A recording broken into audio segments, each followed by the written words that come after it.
Our correspondent in Bogota, Natalia Margarita, reports on the reactions in Colombia to the government's decision to de-escalate its aggressions. Measures to de-escalate the conflict was the latest government announcement following the FARC's decision to revive a unilateral truce. And even though a bilateral ceasefire still needs to be agreed, social organizations see with hope that Colombia is now one step closer to a cessation of hostilities. Those announcements seeking a bilateral cessation of hostilities will create a suitable environment for the public opinion and for the confidence of Colombians toward the peace process. The 4 months following the 20th of July, when the FARC's unilateral truce will be set in place, are going to be crucial. That's the time lapse in which the government is expected to start implementing reciprocal de-escalation measures.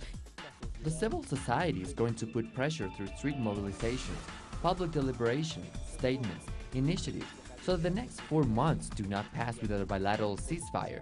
We obviously want this bilateral ceasefire as soon as possible. A pressing issue is to raise awareness on what Colombia gains from a de-escalation of the confrontation, something that, even though it was clear during the last FARC's unilateral ceasefire, was not valued enough. It did not get much attention, and once it was lifted and the bombings and the deaths came back, then Colombians were shocked and mad. That is understandable, but that's also why this time we should value the unilateral ceasefire. The peace delegations in Havana have also requested the presence of a delegate from the United Nations and the UNASUR, something that was also welcomed by peace advocates in Colombia.